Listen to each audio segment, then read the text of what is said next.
Mesdames et messieurs, nous sommes de retour cette fois-ci pour recevoir notre invité du matin. C'est Augustin Bissimois, secrétaire général du MDVC, un parti politique de l'opposition extra-parlementaire. Augustin Bissimois, bonjour. Bonjour, Crispin. Merci d'avoir accepté l'invitation ce matin. Quand on connaît les embouteillages de Kinshasa, merci d'être à temps.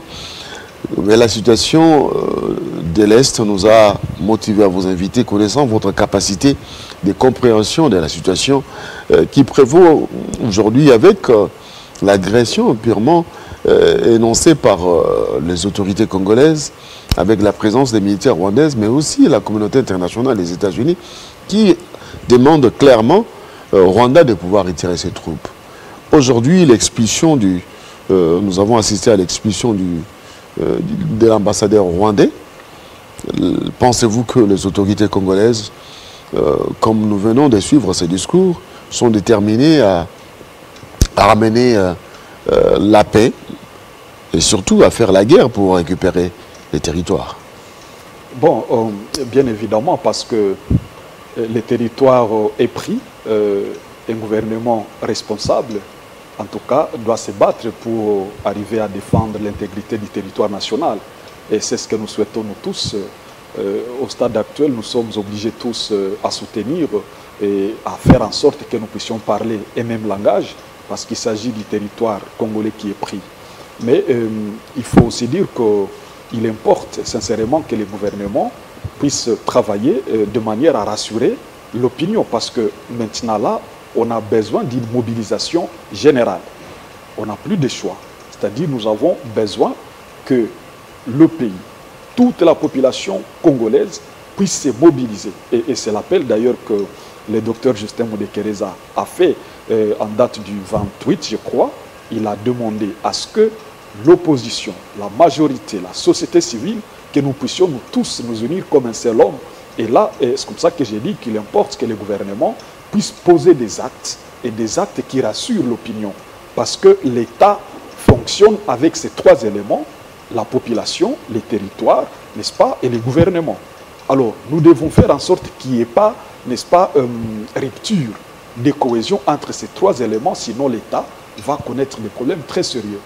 La population, à ce stade ici, elle est très importante, et il importe que le gouvernement pose des actes, évidemment, qui lui rassurent. C'est ce qui permet. Donc, le gouvernement doit poser des actes pour qui favorise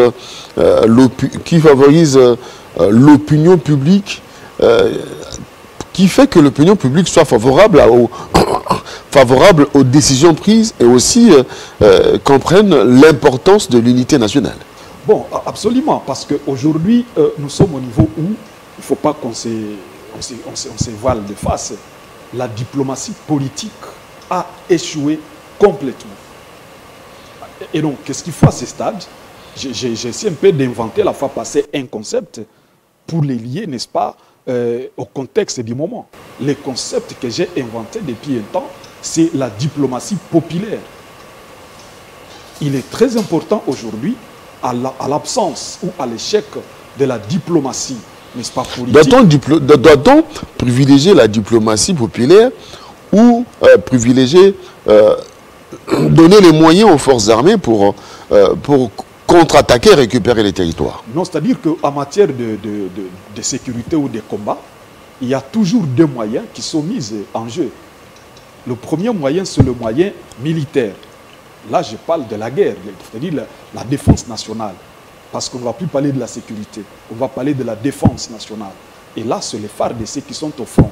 Donc, pendant que le front est ouvert, il faut également des mesures diplomatiques. Et cette fois-ci, ça ne doit plus être une diplomatie politique, parce que celle politique a échoué.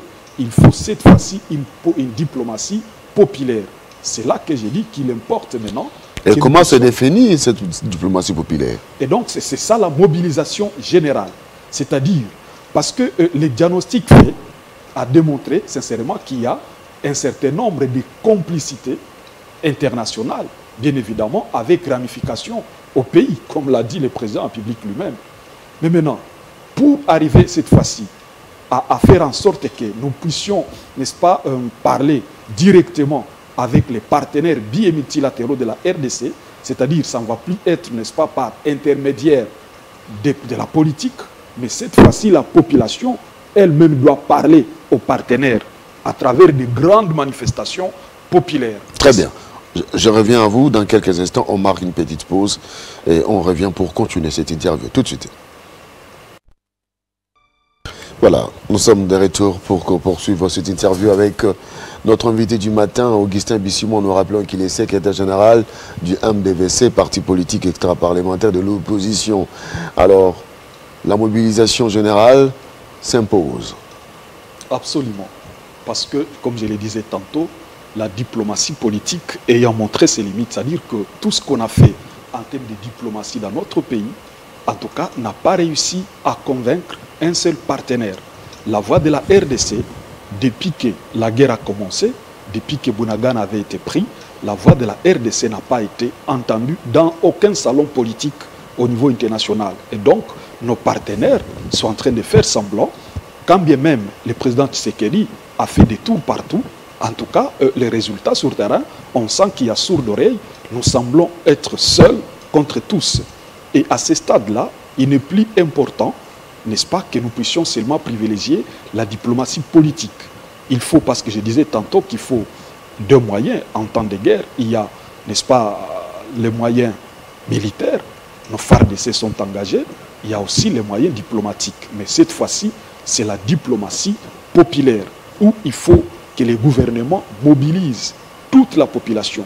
Je crois que ça fait 2 fois que le MDVC demande cela au gouvernement et malheureusement, le gouvernement fait fi. C'est comme ça que je disais qu'ils doivent poser des actes et des actes évidemment qui rassurent l'opinion, qui rassurent la population, que le gouvernement veut réellement mettre fin à cette crise.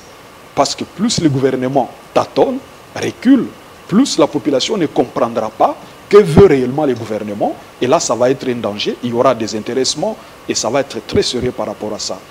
Je disais tantôt, lorsque nous étions la fois passée ici, que le MDVC avait demandé depuis 4 mois que l'on puisse expulser l'ambassadeur rwandais Vincent Karega. Le gouvernement est en train d'hésiter, on ne sait pourquoi.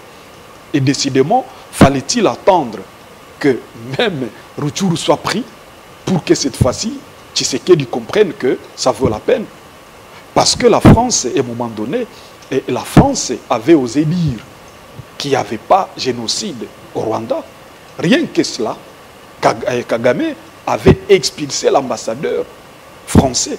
48 heures avaient suffi après cette déclaration-là. Mais pour nous, RDC, le territoire avait été pris par les Rwandais. Mais l'on a gardé l'ambassadeur rwandais ici à Kinshasa. Encore que nous avions documenté sur la question de Vincent Karega. Et nous avons informé le président de la République. Par un mémorandum, nous avons dit, faites attention, Excellence. M. Vincent Karega ici avait été renvoyé par l'Afrique du Sud. Parce qu'il avait été, n'est-ce pas, documenté qu'il est très spécialisé dans des politiques secrètes d'assassinat et de manipulation, n'est-ce pas, pour la déstabilisation, n'est-ce pas, de pays. Et quand nous avons documenté cela, nous avons informé. Et lorsqu'on a informé, nous avons parlé même à Delphin Kaimbi, le pauvre. Il a fait aussi une note. Il a renforcé cela. Mais qui a écouté? Qui a écouté? Parce que Vincent Karega a étudié au Congo. Il avait étudié, je crois, à Lubumbashi. Et pour cela, il a eu l'avantage de comprendre beaucoup de langues. Et à ce titre, en tant que flic, il pouvait facilement jouer à la manipulation, connaissant la politique de la géostratégie et celle de la sous-région. Il était très bien placé pour manipuler, y compris au niveau de l'armée. Mais décidément, Tshisekedi n'a pas compris. Au nom de leurs relations, je ne sais pas au nom de quoi, Tshisekedi avait dit non, il reste là, nous sommes amis, nous sommes frères avec Kagame. Et cela nous a coûté cher. Voilà, aujourd'hui, il a fallu attendre que même Bunagana, plutôt Rutshuru, soit pris pour que cette fois-ci, il accepte de l'expulser. Et donc, vous allez même aussi constater que quand on l'expulse, il va au Congo-Brazza. Parce que désormais, il y a des relations qui se développent et qui sont très évolutives entre le Rwanda et le Congo-Brazza. Et tout ça... Donc il n'est pas parti par Brazza pour prendre Rwandais, mais c'est pour d'autres raisons. Non, mais en tant qu'analyste, nous n'allons pas comprendre sincèrement, mais nous disons, connaissant très bien l'évolution des relations diplomatiques entre le Rwanda et le Congo-Brazza, il y a lieu de comprendre que les gars a une mission, ou avait une mission au Congo, et qu'il n'avait pas encore très bien fini, et il continue, et il doit rester à côté de nous pour très bien la finaliser. Et donc, c'est ça le danger. Donc, Vincent Karega a quitté les sols congolais, mais il n'est pas encore arrivé au Rwanda. Il est au Congo-Brazzaville. Il est au Congo-Brazzaville. Et c'est là que nous disons, parce qu'il y a des hectares et des hectares que le Congo-Brazza a donné au Rwanda pour essayer un peu d'activer, n'est-ce pas, l'agriculture.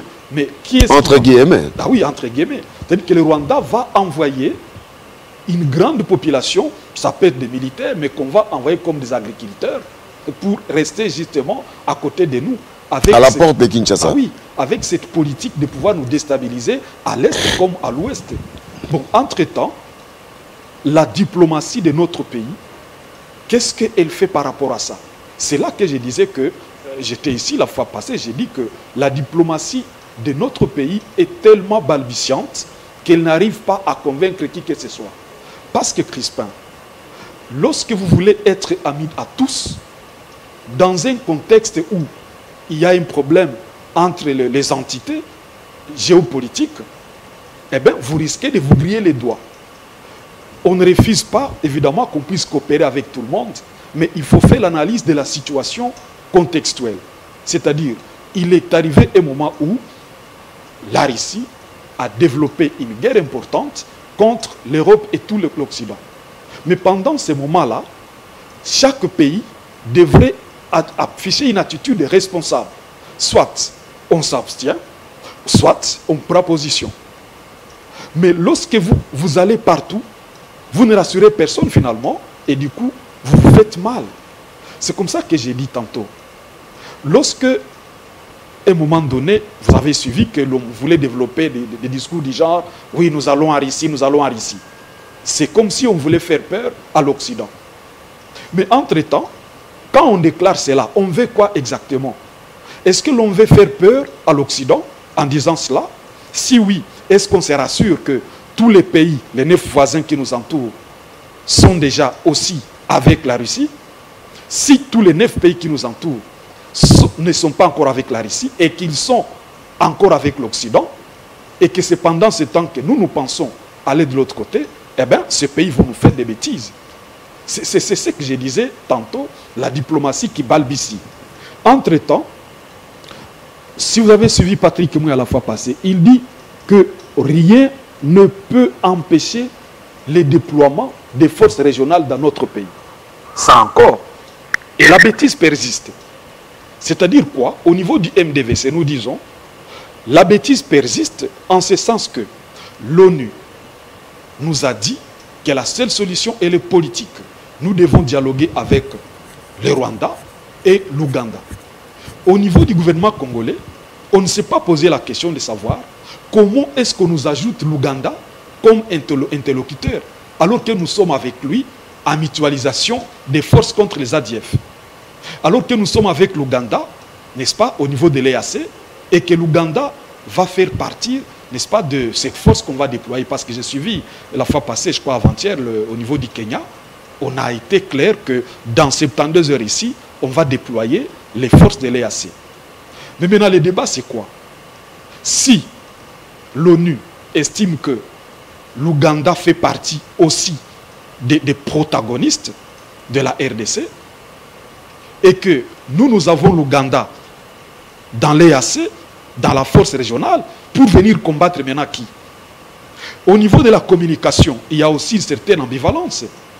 Le gouvernement, quand il communique, il parle du M23 soutenu par le Rwanda. Lorsque l'armée communique, l'armée parle du Rwanda et de l'Ouganda. L'armée vous dit qu'il y a les militaires du Rwanda et ceux de l'Ouganda au front. Mais le gouvernement ne le dit pas. Et donc cette ambivalence-là ne rassure pas l'opinion. C'est comme ça que nous avons dit, nous au niveau du MDVC, nous voulons comprendre sincèrement à quoi le régime en place joue. C'est cela que je dis qu'on doit nous rassurer, nos populations, pour qu'on puisse comprendre comment nous allons appuyer, n'est-ce pas, les mécanismes ou les plans qui sont en place. Mais il faut comprendre tout plan. Si vous ne le comprenez pas, eh bien, ça va être un problème que nous puissions l'appuyer. C'est comme ça que j'ai dit. Alors, il y a une question qui m'est venue en tête.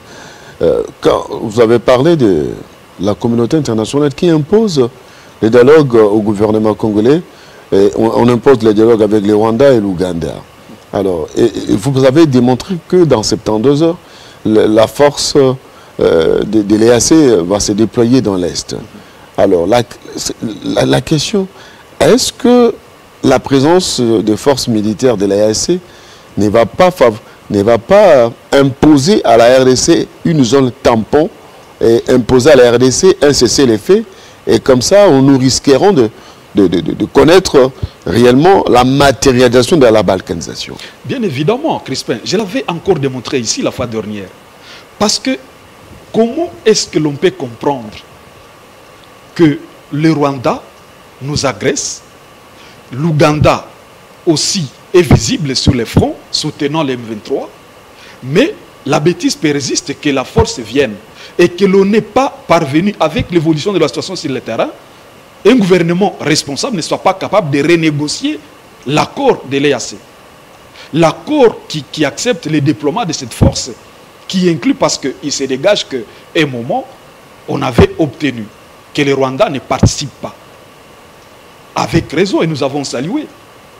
Mais maintenant, on s'est rendu compte que le Rwanda a sollicité plus tard que rien ne pouvait justifier qu'il soit exclu alors qu'il est membre de l'EAC.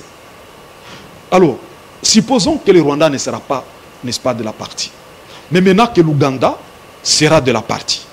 Et qu'au niveau des lignes de front, l'Ouganda est visible. Alors, on parle aussi de cette réticence de la Tanzanie.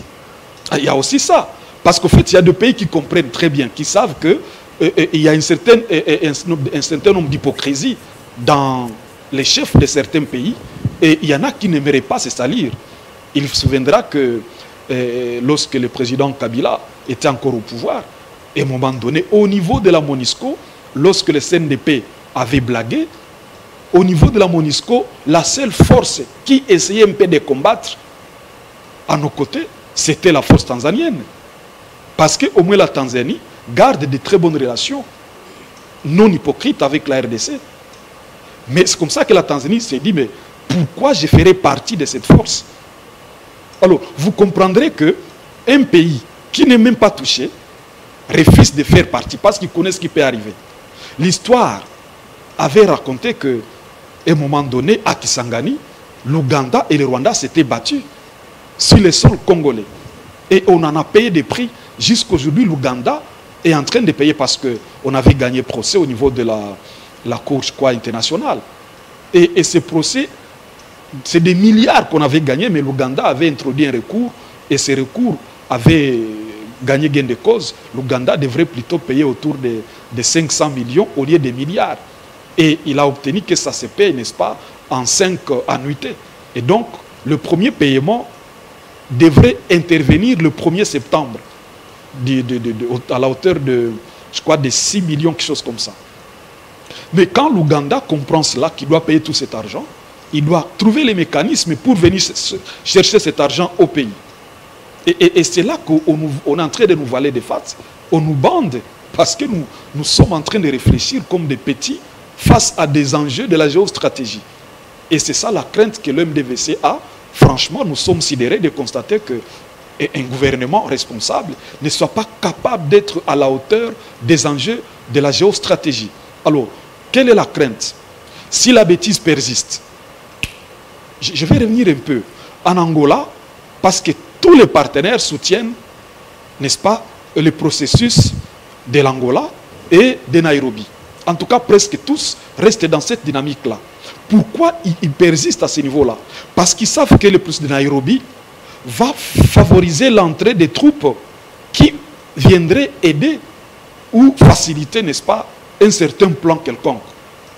Et donc, malheureusement, on n'a pas tiré les leçons de cela.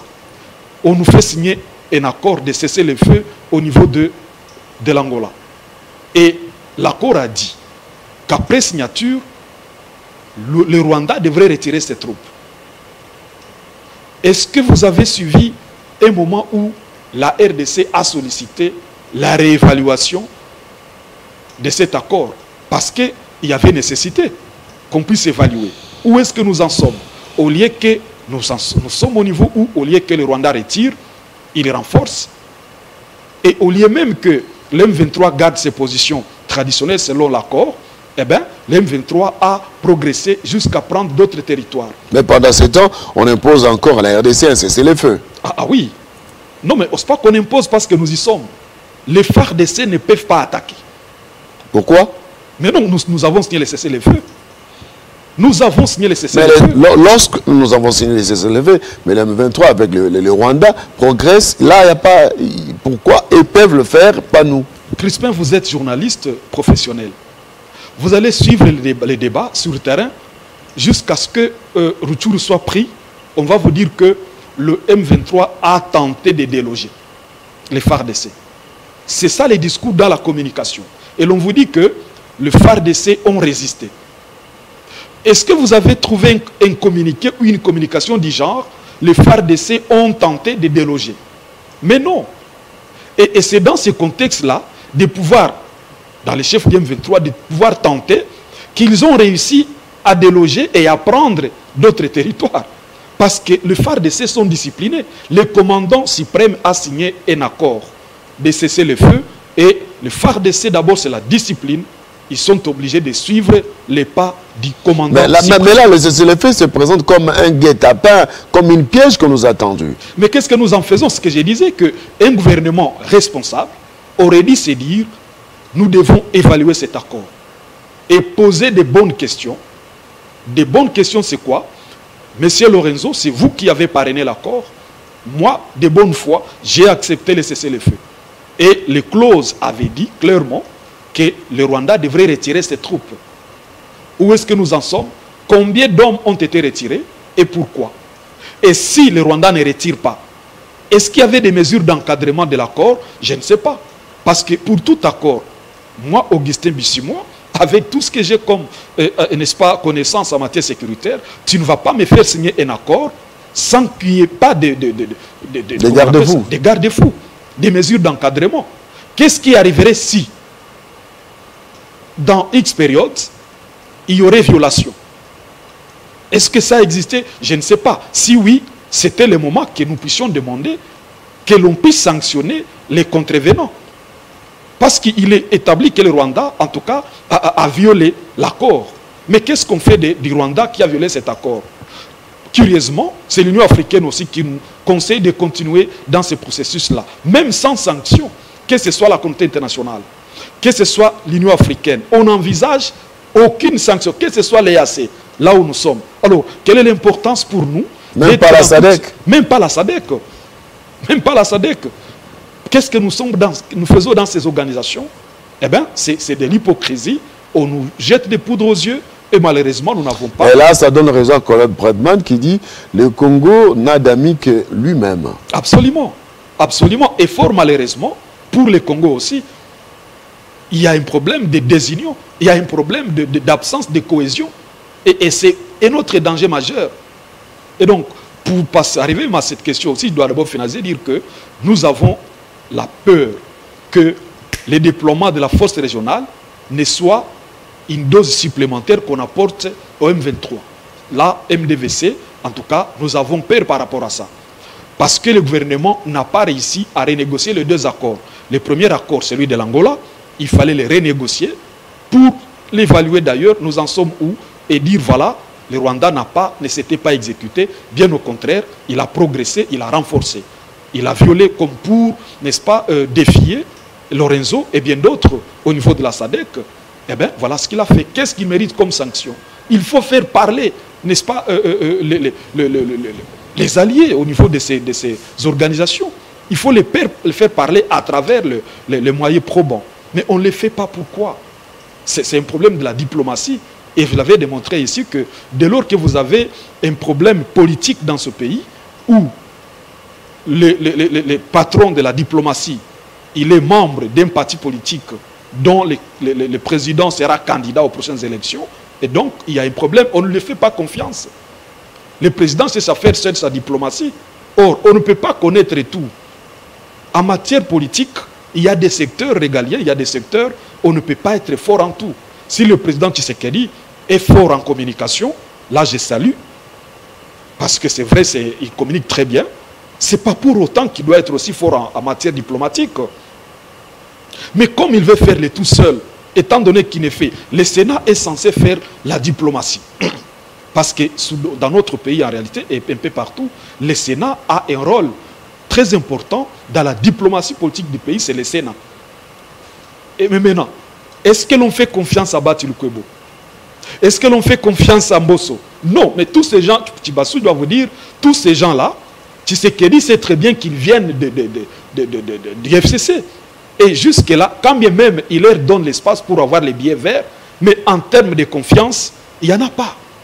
À quelle occasion on a discuté sur le déploiement de la force de l'EAC au niveau de notre Parlement ici? Aucun jour on a parlé de ces questions-là. Parce que Tshisekedi ne veut pas associer ces gens. Et ces gens aussi ne veulent pas poser des questions parce qu'ils ne sont pas dans ça. Tshisekedi a trouvé que ce qui les intéresse, c'est les billets verts. Et il leur a laissé le terrain pour les papiers verts. Et c'est tout. Et ils ne veulent pas poser des questions. Alors, donc, à ce jour, donc, le Parlement congolais devrait engager la diplomatie parlementaire. Absolument. Actionner la diplomatie parlementaire. Absolument. Parce que les éléments sont là, Crispin. Je vous les présenter ici. Mais ces éléments, qu'est-ce qu'on en fait? Bon, on nous dit l'opposition doit donner des propositions concrètes. Bon, je pense que s'il y a l'opposition dans ce pays qui fait des propositions concrètes, franchement, s'il faut proclamer, le MDVC passe en tête. Nous écrivons, mais nous ne savons pas qu'est-ce qu'on fait de nos écrits. Alors, tout est fait pour mettre à genoux la RDC. On nous fait signer les accords de cessez-le-feu quand on sait que avec les cessez-le-feu, on va imposer les dialogues. Ah oui, c'est ça les débats. Et les débats, c'est à ce niveau-là. Et il importe maintenant que l'on puisse comprendre. Parce que le MDVC, lui, a quitté, n'est-ce pas, sa zone de l'opposition. Et depuis un temps, le MDVC est dans la zone de la patrie.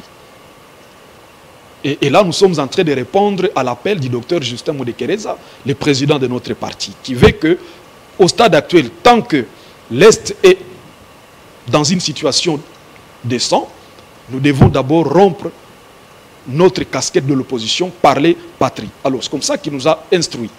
Nous avons mené un sit-in à l'Union européenne.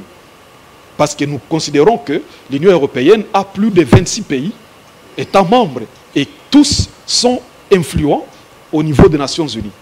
Le premier influent, c'est la France, en tant que président du Conseil de sécurité des Nations Unies. Or, nous sommes allés là-bas et nous avons présenté un mémorandum. Le mémorandum avait dit clairement que l'Union européenne puisse influer pour que les Nations Unies sanctionnent le Rwanda.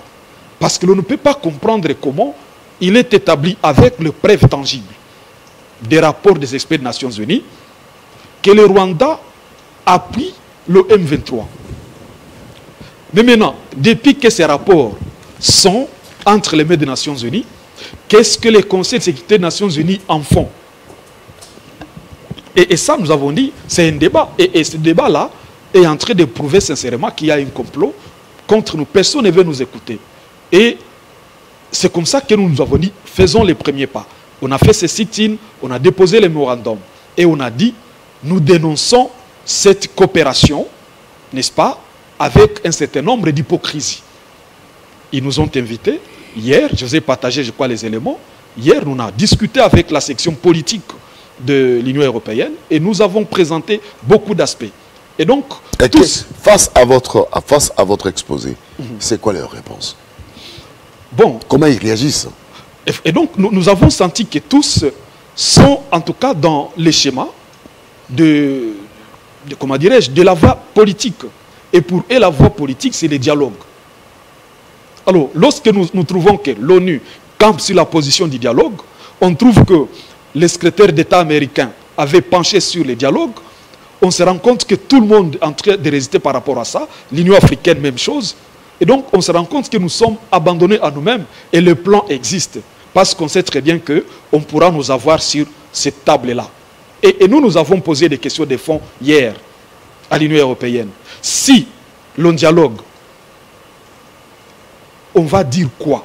Parce que le Rwanda a un seul motif. Son alibi, c'est quoi? Les FARDC combattent aux côtés des FDLR. Et le Rwanda s'est dit, pour moi, je dois anticiper en termes de ce que nous appelons l'internationalisation de la sécurité. Et donc, le Rwanda dévance par crainte que les FARDC et les FDLR ne puissent, et ça c'est un alibi, un mensonge de surcroît. Mais maintenant, si on veut les dialogues, comment on va mettre fin à cela? Parce que ce n'est pas la RDC qui a fait venir ces FDLR au pays, c'est les Nations Unies. Là, nous sommes en 94, où l'on nous amène, on nous dit, ouvrez les portes. Il y a des réfugiés rwandais qui vont venir. Eh bien, par hospitalité, nous avons ouvert les frontières. On les a accueillis dans les camps des réfugiés. Et ces camps avaient été protégés par les Nations Unies à travers les HCR, qu'on appelle Haut Commissariat pour les réfugiés. Malheureusement, en 96-97, la guerre de l'AFDEL déclenche. Le Rwanda va jusqu'à détruire le camp des réfugiés sous la barbe de la communauté internationale. Or, les réfugiés ont un statut particulier. Ils sont vulnérables. On ne peut pas les déstabiliser dans les camps où ils se sont réfugiés. Entre-temps, l'ONU avait accepté que ces réfugiés entrent avec armes et munitions. Quel était l'enjeu? Quel était le plan? Et donc, maintenant, là, comme le Rwanda estime qu'il y a les FDLR dans notre pays, qu'est-ce que la RDC va faire? Parce que Kabila, à l'époque, pour vider cet alibi, il avait accepté que le Rwanda fasse entrer ses troupes pour qu'ils viennent traquer ces FDLR au pays. De bonne foi, Kabila avait accepté. C'est ce qui avait brouillé les cartes avec Vital Kamerhe, vous vous rappelez. Mais décidément, depuis que le Rwanda était venu pour traquer les FDLR, combien il a trouvé, combien il a éliminé, combien sont restés. Mais il est rentré, il ne les a pas trouvés. Mais maintenant que le Rwanda continue à insister sur cette bêtise-là et que la communauté internationale lui tend l'oreille, c'est qu'il y a un plan et le plan existe. Seul le régime n'a pas encore compris et c'est malheureux pour nous d'avoir un régime en place qui n'a pas encore compris. Et la solution, c'est la mobilisation générale. On n'a plus de choix. On n'a plus de choix parce que nous avons, au niveau du MDVC, il y a deux solutions. Et de ces deux solutions, malheureusement, le gouvernement n'est pas prêt. Nous ne comprenons pas pourquoi. Première solution, la mobilisation générale. C'est-à-dire, nous avons dit, parce que le MDVC peut très bien marcher, oui, mais seul le gouvernement, en tant qu'institution, a les capacités de mobiliser sur toute l'étendue du territoire national. Et dans le mémo, dans la déclaration du président Dr Justin, il a demandé au Premier ministre d'instruire les ministres de l'Intérieur et de la Sécurité, qui a dans sa gestion les partis politiques. Plus de 800 partis politiques dans notre pays. S'ils les mobilisent tous, dans la rue, dans toutes les provinces. Crispin, vous avez assisté à des marches ici, du genre soutien au président Tshisekedi. L'Union sacrée marche pour... Vous vous rendez compte? Mais est-ce que vous avez vu des marches où l'Union sacrée marche pour soutenir les FARDC ou pour dénoncer l'agression? Or, l'Union sacrée a des moyens. Nous sommes de l'opposition extra-parlementaire. C'est-à-dire, les autres oppositions parlementaires, au moins, ils ont les 21 000 $ par député. Mais le pauvre MDVC, qui se bat ça et là, n'a aucun député. À l'époque, face à cette situation qui s'était présentée, le président de la République d'alors, Joseph Kabila Kabange, avait organisé, convoqué les concertations nationales pour créer la cohésion nationale et bouter l'ennemi dehors. Est-ce qu'on peut revenir à cette stratégie? Oui, mais c'est un moyen. Mais malheureusement, il y a de l'orgueil en face. Il y a de l'orgueil en face. Parce qu'écoutez, regardez au sein de l'armée comment on se comporte. Parce que moi, j'ai analysé la fois de nuit la question. J'ai dit à je crois, un acteur majeur de l'IDPS, je lui ai dit, vous avez commis de grandes bêtises en adoptant la rupture entre les FCC-CACH. Moi, j'ai été candidat à l'opposition chez Badi Bangassami, que je salue en passant. Mais je n'avais rien à défendre de Kabila. Mais je me dis sincèrement, pour avoir dirigé le pays pendant 18 ans, en tant que militaire, C'était une grosse bêtise qu'à 2 ans seulement, Tshisekedi se dise « je peux déjà marcher seul ». C'était une grosse bêtise. Parce que vous dirigez un pays pendant 18 ans. Vous connaissez tous les enjeux de la région, de la sous-région, de la géostratégie, tout ça. Mais à 2 ans seulement, vous dites « je suis déjà grand, je peux marcher seul, je n'ai pas besoin de toi ». C'est un danger. Or, au sein de l'armée, Crispin, nous sommes un pays post-conflit. Pourquoi? Parce que nous sommes encore régis par une constitution ici de Sun City. Ça signifie que nous sommes encore fragiles. Donc, ce qui fait que même au niveau de l'armée, il y a un problème par rapport à ça. On n'a pas encore réussi à avoir une armée républicaine. Ça signifie qu'au sein de l'armée, il y a encore des officiers qui sont redevables à Kabila. Bah oui, ils sont redevables. Soit ils ont été ensemble dans l'armée, soit ils ont eu de grandes promotions avec la bénédiction de Kabila. Mais quand vous voulez humilier Kabila, je ne parle pas pour lui parce que je ne suis pas de son obédience. Mais je me dis, je parle État. Et quand je parle État, j'évite les sentiments. Vous s'y passez. Ah oui. Et parce qu'un homme d'État, je l'ai toujours dit, il n'a pas d'état d'âme. Il a plutôt l'âme de l'État. Et moi, c'est ça. C'est-à-dire que c'était une grosse bêtise. Aujourd'hui, nous en payons le prix. Parce qu'au niveau de l'armée, regardez comment on met en place l'état de siège. Sous d'autres cieux, nous sommes en train de présenter, n'est-ce pas, des innovations, ce qu'on appelle en droit, je crois, les termes m'échappent. En droit, il y a ce qu'on appelle, c'est-à-dire ce qui n'a jamais existé, la jurisprudence. Voilà. Une jurisprudence ridicule. C'est-à-dire, c'est seulement dans notre pays où l'état de siège vous prend toute cette période d'ici. Parce que le législateur veut que ça soit de courte durée. Pourquoi? Parce qu'on suppose que, on dit, monsieur Crispin, peut-être que dans ton bureau, il y a des armes, on suspecte. Et on vous met dehors dans un moment donné, on va fouiller les bureaux. Si l'on ne trouve rien, on vous remet dans votre bureau.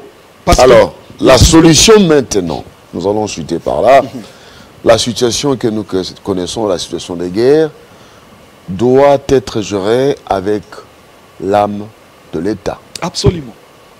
Absolument.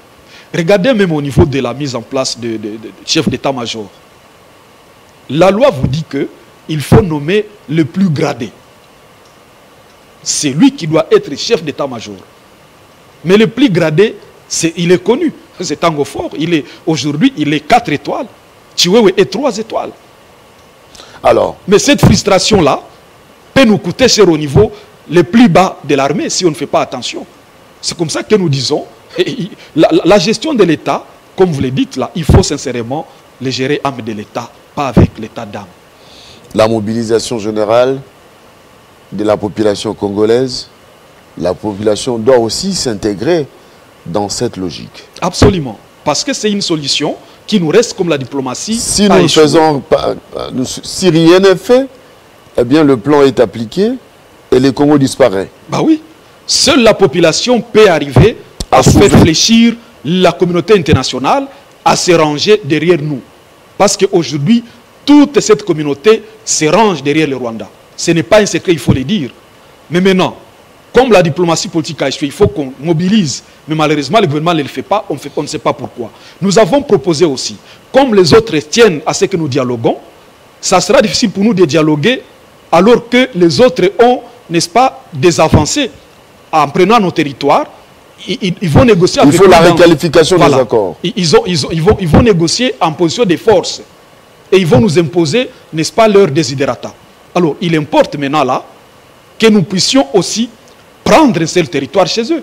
Qu'est-ce qui nous empêche? J'entends ici, même certains partis de l'Union sacrée qui disent que Tshisekedi doit déclarer la guerre. Est-ce que Kagame l'a déclaré pour nous faire mal ici? Est-ce qu'il est vraiment important de déclarer la guerre pour défendre sa République? Mais non, on nous a pris Bunagana, on nous a pris Rutshuru, tapons sur d'autres 3 territoires là-bas. Renaud Guisseni. Comme ça, on va être en égalité. Ceux qui disent dialoguer, nous allons dialoguer.